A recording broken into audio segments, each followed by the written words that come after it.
Ano kaya ang magiging papel ni Nefertari di Vivi sa Final Saga? May importante kaya siyang maitutulong para sa mga Straw Hats? Tuluyan na ba siyang maglalayag kasama nila? O posible kaya na yung papel niya ay kaparehas rin ng papel ng ninuno niya na si Nefertari di Lili para sa grupo nila Joy Boy noong Ancient War? Pag-uusapan natin ang lahat ng yan ngayong araw. Marami sigurong fans ang umaasa na sana sumali na si Vivi sa Straw Hats sa Final Saga. Lalong-lalo na dahil may hirapan na siyang umuwi sa kaharian niya dahil hinahunting na rin siya ni Imu. Pero alam nyo ba na technically, dati nang naging parte ng Straw Hats si Vivi? Sa unang rinig, parang malabo yan dahil wala namang malinaw na kumpirmasyon na sumali na nga siya sa Straw Hats sa storya. Sinabi pa nga niya na masyado niyang mahal ang kaharian niya para iwan ito. Pero kung titingnan natin yung official Viv records na sinupervise mismo ni Oda, isinasalarawan si Vivi bilang isang ex-Straw Hat. Ibig sabihin, yung panahon na naglayag siya kasama nila simula Whiskey Peak Arc hanggang Alabasta Arc ay opisyal siyang naging parte ng crew. Sa Viv records na yan galing di ko lang inimbento yan. Kung may reklamo ka pa dyan, kay Oda ka na magreklamo. Pero kahit mismong Straw Hats ay tila itinuring siya bilang crew member. Sa dulo nga ng Alabasta Arc, noong nagpaalam na si Vivi sa crew at ipinahayag na mas pinili niyang manatili sa kaharian niya, sumagot ang Straw Hats sa isa sa mga pinaka-nakakaantig na eksena sa buong series. Itinaas ng mga Straw Hats ang kanilang mga kamay kung saan nakaukit ang naging simbolo ng pagkakaibigan nila kay Vivi. Ito rin yung simbolo na ginamit nila bilang secret code para madali nilang makilala ang isa't isa kahit pa magpanggap si Bon Clay bilang isa sa kanila. Sa pagpapaalam kay Vivi gamit ito, para bang sinasabi nila na kahit hindi pwedeng ipaalam sa mundo ang pagkakaibigan nila, patuloy nilang ituturing si Vivi hindi lang bilang kaibigan kundi bilang isang nakama. Dahil nga sa lalim ng samahan nila, noong nabalitaan ni Luffy na nawala si Vivi sa Reverie, gusto niyang bumalik mula New World pabalik ng Alabasta para lang kay Vivi. Sobrang lapit na niya sa dulo ng Grand Line at sa pagtupad ng mga pangarap niya. Pero handa siyang i-delay muna ang lahat para kay Vivi. Similar sa ginawa niya para kay Robin sa Enies Lobby at Sanji sa Whole Cake Island. Pinaalalahanan lang siya ni Zoro na hindi pa naman nasa panganib ang buhay ni Vivi. At kahit pa bumalik sila sa Alabasta, wala namang kasiguraduhan na nandoon si Vivi dahil nawawala nga siya. Kaya hindi pa panahon para puntahan si Vivi. Pero kahit si Zoro ay inamin na kapag dumating na ang panahon na kailangan na talaga ni Vivi ang tulong nila, ay hindi nila aatrasan ng kahit sino. So mukhang mataas na talaga ang importansya nitong si Vivi para sa mga Straw Hats. Tipong isang sabi niya lang na gusto niya nang maglayag kasama nila, siguradong susunduin siya ng Straw Hats all the way back sa Alabasta. Kaya nga maraming fans ang itinuturi na si Vivi, hindi lang bilang isang ex-Straw Hat kundi honorary Straw Hat. Hindi opisyal na current member, pero nakareserba na ang posisyon kung gugustuhin. Bago tayo magpatuloy, kung nag-enjoy ka sa mga ganitong klaseng analysis at theory tungkol sa One Piece, mag-subscribe ka na sa ating channel dahil marami pa tayong similar videos na ilalabas. Ngayon, kung dati nang naging Straw Hat si Vivi, ano naman kaya ang talento niya? Alam nga natin na bukod sa lakas sa pakikipaglaban, mayroon rin kanya-kanyang talento ang mga Straw Hats kung saan isa sila sa pinakamagaling sa buong mundo sa kanilang larangan. Halimbawa, si Robin ang pinaka o isa sa mga pinaka-aral na scholar sa buong mundo. Taglay niya ang mga kaalaman na naiipon ng mga veteranong scholars ng Ohara at isa siya sa ilang tao na kaya makabasa ng mga poneglyphs. Halos lahat ng mga malalaking organisasyon sa mundo kagaya ng World Government, mga Yonko at kahit pa revolutionaries ay gusto siyang makuha dahil sa abilidad niya. Kung wala siya sa crew ni Luffy, baka hindi pa maging Pirate King si Luffy dahil kailangan nito ng tagabasa ng mga road poneglyphs para makapunta sa Laugh Tale. Isa pang halimbawa ng pagkakaroon ng world-class talent ay si Nami.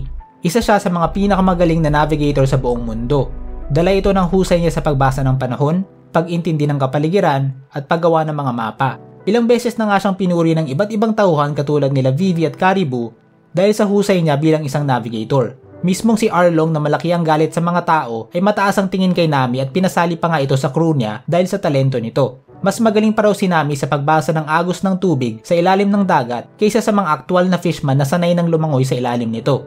Kung hindi dahil kay Nami, baka matagal nang naligaw o napalubog ang barko ng mga Straw Hats lalong-lalo na sa unpredictable at pabago-bagong panahon ng Grand Line. Itong pattern kung saan meron silang taglay na world-class na husay sa kani-kanilang larangan ay makikita nga sa lahat ng Straw Hats. Kaya kung si Vivi ay isang ex at honorary Straw Hat, meron din kaya siyang ganitong talento? Importanteng malaman yan dahil sigurado magiging clue rin yan kung ano ang magiging papel niya sa Final Saga. Kung babalikan natin ang lahat ng eksena ni Vivi, malinaw nga ang sagot. Si Vivi ay expert sa diplomasya at pag-intindi ng politika. Simula pa lang sa pagkabata, nagpakita na siya ng galing sa pag-intindi ng politika. Noong siya ay 10 taong gulang pa lamang, sinamahan niya si King Cobra sa isang reverie. Doon nagkaroon ng mainit na diskusyon ng mga hari kung saan nabuwisit si King Wapol sa mga nabanggit ni King Cobra. Bilang ganti, sinampal ni King Wapol si Vivi noong nalaman niya na anak ito ni Cobra. Dahil isang hari si Wapol, mabilis na naunawaan ni Vivi kung gaano kadelikado ang sitwasyon. Kahit na si Wapol pa ang may pasimuno, itong maliit nilang away ay maaaring lumaki sa isang international na digmaan sa pagitan ng dalawa nilang kaharian. Baka kahit pa ang matyaga niyang tatay ay mahirapang magtimpi ng pasensya kapag nabalitaan na may sumampal sa maliit niyang anak. Ganyan ang realidad sa away ng dalawang royal families. Pati mga nasasakupan nilang inosente na walang kinalaman sa away nila ay maaari pang mahila sa isang digmaan. Agad itong napagtanto ng paslit na si Vivi. Dahil sa ayaw niyang may ibang madamay para lang sa isang sampal, siya na mismo ang gumawa ng paraan para maresolba ang sitwasyon. Imbis na umiyak o magalit, pinigil ng batang si Vivi ang mga luha niya at siya pa ang humingi ng tawa doon sa sumampal sa kanya. Noong wala na si Wapol, doon na lang napaiyak si Vivi dahil sa sakit ng sampal sa kanya.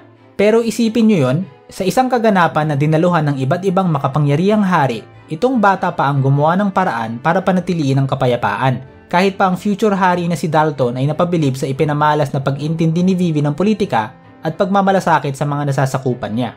Ganito rin ang nangyari sa pinaka-recent na reverie. Noong kinikidnap ng Celestial Dragon si Princess Shirahoshi, agad na nagalit si King Neptune at pumaporma na para atakihin si Saint Charlos. Mabilis na naintindihan ni Vivi ang sitwasyon. Kapag sinaktan ni King Neptune si Saint Charlos, siguradong bibitayin hindi lang si King Neptune, kundi ang buong pamilya niya. Malabong makatakas sila dahil nasa gitna sila ng teritoryo ng world government at pinapaligiran ng mga puwersa nito kasama na ang CP0 at mga admirals.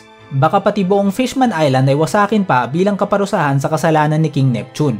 Kaya kahit kinikidnap na si Shirahoshi, hindi makakatulong sa kanya ang pag-atake kay Saint Charlos. Dahil dito, agad pinigilan ni Vivi si King Neptune. Alam niya na kailangan nilang umisip ng iba pero mas epektibong paraan para bawiin si Shirahoshi. Buti na lang nakabili ng sapat na oras si Vivi at dumating si Saint Miosgard at naresolba ang sitwasyon. Pero kung hindi napigilan ni Vivi si King Neptune ay baka nagkaroon pa ng malaking trahedya para sa mga fishmen. Isa pang panahon kung saan nagpamala si Vivi ng talento niya ay noong unang dumating ang Straw Hat sa Sakura Kingdom. Noong panahon na yon, may sakit si Nami at kailangan nila ng doktor. Pero pagdaong nila sa island, agad silang tinaboy ng mga residente nito. Masama na kasi ang experience nila sa mga pirata. Kaya noong nakita nila na pirata ang mga Straw Hats, agad nilang itinaboy ang mga ito. Sa kaguluhan, nadaplisan ng bala si Vivi at naghanda na makipag-away sa mga residente ang mga Straw Hats. Agad naman silang pinigilan ni Vivi. Kahit pa binaril si Vivi, alam ni Vivi na walang puntong makipag-away sa mga residenteng ito. Kahit pa manalo sila ay mas lalong hindi nila mapapagamot si Nami. Ang kailangan nilang gawin ay magpakumbaba at ipakita na hindi sila mga normal na pirata. Kaya nga lumuhod si Vivi at nagmakaawa sa mga residente na papasukin sila sa island at humanap ng doktor para kay Nami. Sa kabila ng pagkakaroon ng sariling sugat, mas iniisip pa ni Vivi ang kapakanan ni Nami. Buti na lang naunawaan ni Luffy na tama si Vivi at sumunod sa mga yapak nito. Naantig naman ang mga residente sa ginawa nila kaya pinapasok sila sa island. Ito ang talentong paulit-ulit nating nakikita kay Vivi. Mabilis niyang naiintindihan ang mga komplikadong politikal na sitwasyon at mabilis ring nakakahanap ng diplomatikong solusyon para dito. Alam niya na may mga pagkakataon na hindi sapat ang paggamit ng puwersa. Minsan, kailangan rin gamitan ng diplomasya at utak ang mga problema. Ngayong malinaw na ang talento ni Vivi, paano naman kaya niya magagamit yan para tulungan ang mga Straw Hats sa Final Saga? Sa mga nakaraang chapter, nagsisimula na nga yang luminaw. Kasalukuyan nang binubunyag ni Vegapunk ang katotohanan tungkol sa mundo. Kaya malapit na ring malaman ng mundo na mayroong sekretong hari na gustong palubugin ang mundo sa ilalim ng dagat. Yun nga lang, napakahirap paniwalaan ang mga pahayag na yan kahit pagaling sa isang tanyag na scientist. Noong ipinasilip nga sa atin ni Oda ang reaksyon ng mga tao sa buong mundo, marami sa kanila ang hindi makapaniwala at tawang-tawa pa nga yung iba. Medyo imposible naman kasi na merong may kayang magpalubog sa buong mundo. Isa pa, yung kumakalat rin na balita ay si Vegapunk ay binihag ng Yonko si Luffy. So baka may mga nag-iisip na itong mga pahayag ni Vegapunk ay pakana lang ni Luffy para patuubin ng world government. Pakana ng isang pirata para pagharian ng mundo. Kaya nakikita ko na marami talagang hindi maniniwala dyan. Syempre, tayo bilang mga fans, alam natin ang tunay na ugali ng mga Straw Hats. Bukod sa alam natin na wala silang balak na pagharian ng mundo, alam rin natin na isa sila sa mga tauhan na matapang napapalag kay Imu. Kapag dumating na ang panahon na palulubugin na talaga ni Imu ang mundo, isa sa mga unang pipigil sa kanya ay ang mga Straw Hats at mga kakampi nila. Siguradong hindi nila papayagang malunod ang mga inosente. Siguradong magkakabanggaan ang mga puwersang tapat kay Imu at mga puwersang tapat kay Luffy. Pero teka, saan naman kaya papanig yung mga kaharian sa iba't ibang panig ng mundo? Tandaan natin na ang world government ay binubuo ng halos 170 na allied nations sa buong mundo. Sabi nga natin, karamihan sa kanila ay mahihirapang paniwalaan ang mga pahayag ni Vegapunk. Bukod pa rito, karamihan rin sa mga hari at mamamayan ng Allied Kingdoms na ito ay mas pabor sa world government kaysa mga pirata. Isa nga sa mga rason kung bakit payag ang mga ito na magbayad ng mga mahal na buwis o heavenly tribute sa mga celestial dragons ay dahil bilang kapalit, pinoprotektahan sila ng world government laban sa mga pirata at kriminal. Kaya kung magkakaroon ng labanan sa pagitan ng world government at grupo ng mga pirata, malamang karamihan ng Allied Kingdoms ay pipiling pumanig sa world government kaysa sa mga pirata na hindi naman nila kilala. Pero paano kung may isang individual na kumumbinsi sa mga hari ng mga kahariang ito na tulungan ng mga Straw Hats sa laban nila kay Imu? Isang individual na alam ang totoong pagkatao ng mga Straw Hats at handang patunayan ang pagiging mabuti nila. Isang individual na may sapat na impluwensya para makipagkita sa mga hari ng iba't ibang kaharian. Isang individual na malalim ang pag-intindi sa politika at may intindihan na importante ang suporta ng mga lokal na hari para sa pagpapatumba ng world government. Yan nga sa tingin ko ang magiging pinakapapel ni Queen Nefertari D. Lily sa Final Saga bilang isang royal ambassador para sa mga Straw Hats. Kung totoong patay na talaga si King Cobra, mas kailangan pa siya ng kaharian niya ngayon kaysa dati. Kaya kung dati ay hindi niya iniwan ng Alabasta, ay mas lalong hindi niya iiwan yan ngayon na kinakailangan nila ng isang pinuno. Unless buhay pa pala si King Cobra, hindi ko na makikitang sasakay si Vivi sa barko ng mga Straw Hats bilang opisyal na miyembro. Bagkos ay susuportahan na lang niya ang mga ito mula sa malayo gamit ang impluensya niya bilang reyna. Siya ang kukumbinsi sa mga hari ng iba't ibang nasyon na totoo ang pinaglalaban ng mga Straw Hats, na masama talaga ang mga Celestial Dragons at balak nilang palubugin ang mundo. At kung gustong protektahan ng mga lokal na hari ang mga mamamayan nila, ay kailangan nilang suportahan ng grupo nila Luffy. Pero hindi lang sa labanan magiging importante ang suporta ng mga lokal na haring ito. Magiging importante rin ang political na implikasyon niyan. Maiintindihan ni Vivi na kahit matalo pa ng Straw Hats ang world government, sa mata ng mundo, baka magbuka lang ito na pagkapanalo ng mga kriminal na pirata laban sa mga lehitimong otoridad.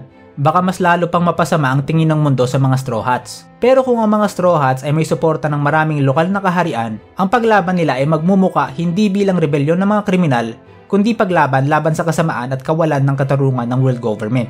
Hindi ko naman sinasabi na makukumbinsi ni Vivi ang lahat ng 170 na kaharian na kumampi kay Luffy. Malamang marami pa rin sa mga yan ay magiging tapat sa world government hanggang huli. Pero kung anumang suporta ang makalap ni Vivi, ay sigurado magiging malaking tulong para sa mga Straw Hats. Sa tingin ko, itong papel ni Vivi ay kaparehas ng naging papel ni Nefertari D. Lily noong Ancient War.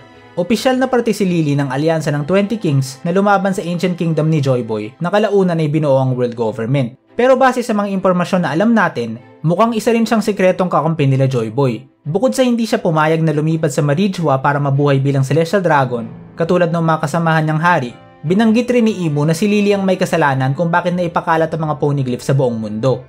Pero ang pinakamalakas na patunay ay nakapaloob sa isang sulat na ginawa niya para sa mga descendants niya, kung saan ibinunyag niya na ang lahi nila ay parte rin ng D-Clan, ang natural enemy ng mga Celestial Dragons. Katulad ni Lily na opisyal na parte ng 20 King Alliance pero sikreto palang kakampi nila Joy Boy, si Vivi rin ay magiging opisyal na parte ng world government bilang reyna ng Alabasta pero sikretong honorary Straw Hats na tumutulong sa mga ito ng palihim. Bukod sa pagiging royal ambassador para sa mga Straw Hats, mukhang meron pang ibang mas matinding papel si Vivi sa Final Saga. Sobra kasi ang pagkahumaling sa kanya ni Imu. Mukhang mas interesado pa talaga sa kanya si Imu kaysa ibang importanteng tauhan, katulad ni Luffy na kumain ng Nika Fruit, Blackbeard na kayang kumain ng multiple devil fruits, o si Shirahoshi na literal na ancient weapon. Simpleng nahumaling lang ba si Imu sa itsura ni Vivi, nakamukha ng ninuno niya, o may mas malalim pa bang dahilan? May sikretong abilidad o katangian ba itong si Vivi na minana mula kay Lily na kailangan ngayon ni Imu? Hindi pa nga malinaw ang mga yan para sa ngayon. Pero tiyak na pag-uusapan natin yan sa hinaharap, kaya mag-subscribe ka na kung hindi pa para ma-update ka dyan. Kung gusto mo namang makita yung mga listahan ng mga kaharian at iba pang grupo na siguradong kakampi na sa mga Straw Hats sa Final War, panoorin mo na rin yung video natin tungkol dyan.